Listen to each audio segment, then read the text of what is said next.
स्वागत और नमस्कार मेरे YouTube चैनल इन्फो इंडिया में। मैं वीके वक्त। अभी हाल ही में आपने एक रिपोर्ट देखी होगी कि दिल्ली हाई कोर्ट के जज जस्टिस जसवंत वर्मा के घर में आग लग जाती है और वह घर पर नहीं थे। घर वाले पुलिस और फायर ब्रिगेड को सूचना देते हैं। जब पुलिस और फायर ब्रिगेड की वहां पे दस्ते आते हैं और जब आग बुझाने की कोशिश करते हैं तो उनके एक कमरे में बड़ी मात्रा में रुपए की खेप मिलती है और इसी के बाद यह मामला बहुत तेजी से वायरल होता है और तूल पकड़ता जाता है। लेकिन जब यही मामला सुप्रीम कोर्ट के संज्ञान में आता है तो सुप्रीम कोर्ट की तरफ से इस पे यही निर्णय सुनाया जाता है, जो कि बहुत फौरी निर्णय था, और यही निर्णय सुनाया जाता है कि उनका ट्रांसफर इलाहाबाद हाई कोर्ट कर दिया जाता है।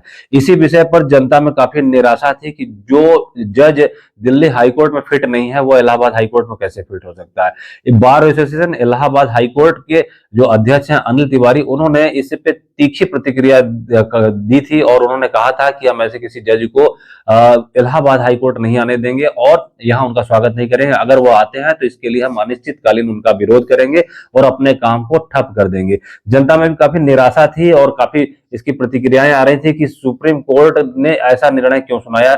हरीश साल्वे जो कि एक वरिष्ठ अधिवक्ता है, उन्होंने कॉलेजियम सिस्टम को ही कटघरे में खड़ा किया था और कहा था कि इस कॉलेजियम सिस्टम में दोष के कारण ही जो जज दिल्ली हाई कोर्ट में फिट नहीं है वह इलाहाबाद हाई कोर्ट भेजा जा रहा है, वह वहां कैसे फिट हो सकता है। अनिल तिवारी जो कि बार एसोसिएशन के इलाहाबाद हाई कोर्ट के अध्यक्ष है, उन्होंने कहा कि क्या इलाहाबाद हाई कोर्ट क्या डस्टबिन है कि आप वहां का कचरा उठा के यहाँ डंप कर रहे हैं। और इन सब बातों के बाद यह मामला लगातार तूल पकड़ता जा रहा था, तो सुप्रीम कोर्ट को इस बात को संज्ञान में लेना पड़ा फिर से। और अभी कुछ ही मिनट पहले सुप्रीम कोर्ट का एक निर्णय आया है, जिस निर्णय में सुप्रीम कोर्ट ने 3 सदस्यों की एक जांच समिति बनाई है, जिसमें कर्नाटक, हिमाचल और पंजाब हरियाणा हाई कोर्ट के चीफ जस्टिस रहेंगे और यह जांच समिति यह जांच करेगी इस भ्रष्टाचार की और ये जो रुपए प्राप्त हुए इसकी जांच करेगी। और सुप्रीम कोर्ट की तरफ से जस्टिस जसवंत वर्मा का जो तबादला किया गया था वह फिलहाल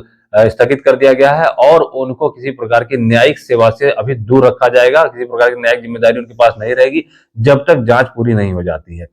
और यह जब उनके जसवंत वर्मा के घर जब रुपए प्राप्त हुए थे तो जो एक कार्रवाई सुप्रीम कोर्ट के सामने आई थी कि तुरंत बिना किसी प्रकार की जांच, बिना पड़ताल, कोई गिरफ्तारी, निलंबन नहीं और उनको तुरंत ट्रांसफर कर दिया गया, तो इस पर बहुत सवाल खड़े हो रहे थे। कॉलेजियम सिस्टम को भी लेकर सवाल खड़े हो रहे थे और इसके बाद सुप्रीम कोर्ट को शायद यह समझ में आया कि न्याय पे यदि लोगों का विश्वास उठेगा तो परिणाम बहुत घातक होंगे, क्योंकि हर कोई यही कहता है कि न्यायालय का निर्णय सर्वोच्च है और हम उसे को मानते हैं। कंटेम्प्ट ऑफ कोर्ट भी होता है जिस कारण कोई न्यायालय के निर्णय पे सवाल नहीं खड़ा करता है। लेकिन जब न्यायालय ही भ्रष्टाचार का उदाहरण देने लगेगा या भ्रष्टाचार के केस वहां से सामने आने लगेंगे तो किस पे भरोसा किया जाएगा।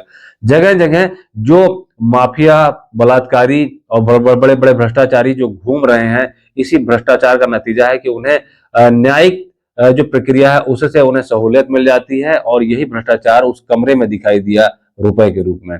तो कहीं पुल फ्लाईओवर गिर रहे हैं, कहीं पुल गिर रहा है, कहीं सौदागृह की घटिया सामग्री के कारण गिर जाए, कहीं रोड खराब बन रही है। तो इस तरीके के जो भ्रष्टाचार के मैटर जो कोर्ट में जाते हैं, कोर्ट की दहलीज तक जाते हैं, तो वहां निर्णय कैसे होगा जब जज ऐसे होंगे।